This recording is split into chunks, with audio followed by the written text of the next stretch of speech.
Hello friends, स्वागत है आपका मेरे इस YouTube चैनल में जिसका नाम है हिरेन सर।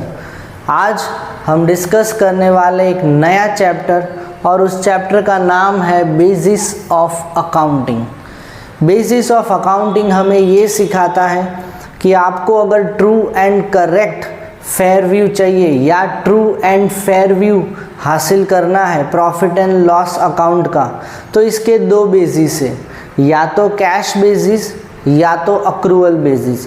आज इस वीडियो में हम डिस्कस करने वाले हैं कैश बेसिस के बारे में।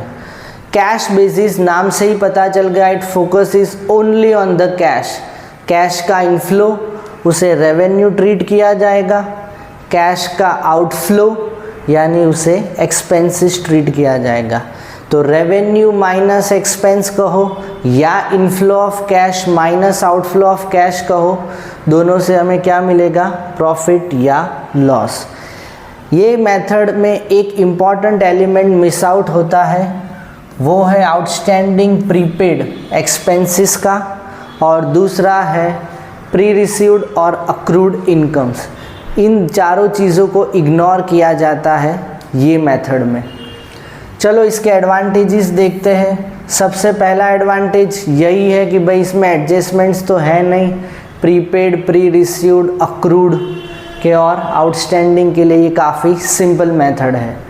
दूसरा, इसमें एस्टिमेट्स काफ़ी कम हो जाते हैं और अकाउंटेंट्स को जजमेंट भी कम बार एक्सरसाइज करना पड़ेगा, क्योंकि यहाँ पे सिर्फ कैश बेसिस को ही टारगेट किया जाता है इनफ्लो और आउटफ्लो के लिए। नेक्स्ट है इसके डिसएडवांटेजेस देखते हैं। डिसएडवांटेजेस में आपको पहला पॉइंट तो वही लिखना है जो उसमें एडवांटेज था, वो उसमें हमने लिखा था एडवांटेजेस में कि वो सिंपल मेथड है। यहाँ पे लिखना है कि ये कॉम्प्लेक्स मेथड है और ये इग्नोर करता है आउटस्टैंडिंग, प्रीपेड, अक्रूड और प्री रिसीव्ड। इसकी वजह से कॉम्प्लेक्सिटी के साथ साथ हमें ट्रू एंड फेयर व्यू नहीं मिलेगा प्रॉफिट एंड लॉस अकाउंट का।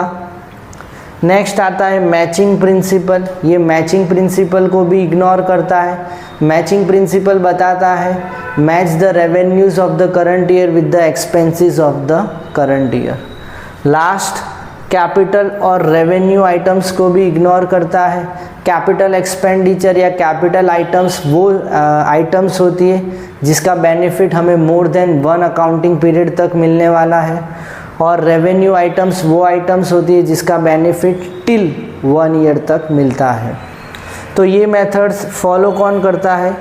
ये मेथड्स वही लोग फॉलो करते हैं जो जैसे ही सर्विस या जैसे ही गुड्स प्रोवाइड करते हैं तुरंत कैश ले लेते हैं, जैसे कि प्रोफेशनल्स जिसमें डॉक्टर्स, चार्टर्ड अकाउंटेंट्स, लॉयर्स आ गए, नॉट फॉर प्रॉफिट ऑर्गेनाइजेशंस आ गई, चैरिटेबल इंस्टीट्यूशंस आ गए, स्कूल्स, कॉलेजेस आ गए।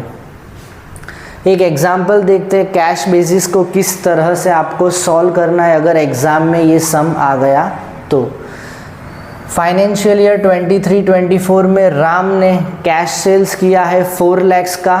वर्डिंग्स पे ध्यान देना, कैश सेल्स इसको हमें कंसिडर करना पड़ेगा। क्रेडिट सेल्स हमें कंसिडर नहीं करना है क्योंकि हम तो कैश बेसिस पे अकाउंट्स बनाते हैं। Expenses for the year 2 lakh है, out of which 1 lakh still to be paid. Still to be paid का मतलब है आउटस्टैंडिंग है, यानी कि रियल एक्सपेंस तो हुआ है 2 लाख माइनस 1 लाख यानी 1 लाख का। तो चलिए इसका सल्यूशन देखते हैं। इसमें आपको क्या करना है? कैश सेल्स 4 लाख ले लेना है। कैश एक्सपेंस के लिए आपको वर्किंग नोट बनानी पड़ेगी जिसमें 2 लाख में से 1 लाख को माइनस करना पड़ेगा और कैश एक्सपेंस आपका आएगा 1 लाख। तो यही 1 लाख आपको ऊपर लिखना है। 4 लाख माइनस 1 लाख, तो टोटल इनकम राम की हुई है 3 lakh for the financial year 23-24। Hope आपको मेरा आज का वीडियो पसंद आया होगा।